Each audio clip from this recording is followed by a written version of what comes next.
Russia launched another major drone attack on eastern Ukraine overnight. Nearly 50 people were wounded. Kharkiv mayor says drones struck at least 12 spots across the city, damaging homes and cars.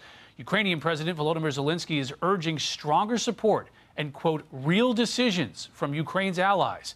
The attacks come just days after the U.S. and Ukraine signed a rare earth minerals deal. The Secretary of State Marco Rubio is taking over the duties of the National Security Advisor as Mike Waltz gears up for his Senate confirmation hearing for U.S. Ambassador to the United Nations. For more on this, let's bring in former Ambassador at Large and Coordinator for Counterterrorism, Nathan Sales, and former Special Assistant to the President and National Security Council Senior Director, Michael Allen.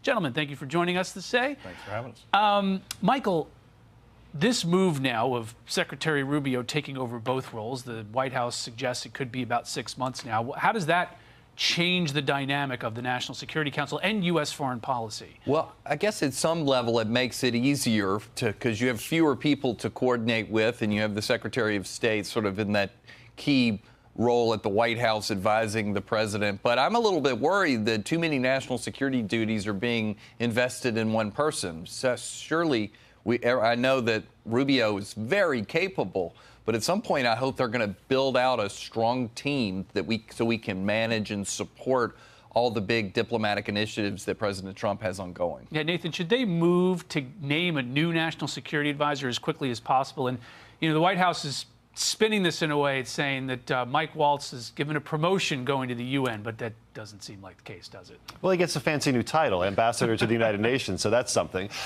Look, this is a very unusual situation to have the Secretary of State dual-hatted as National Security Advisor. We haven't seen it since Henry Kissinger several generations ago. So Marco Rubio is in a very elite club now, and as Mike said, he's entirely up to the task.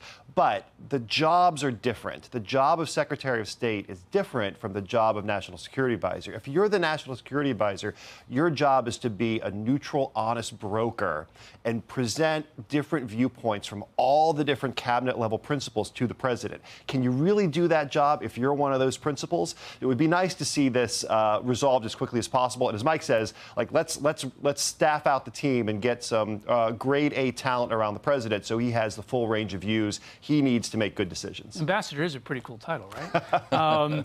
You know, Mike,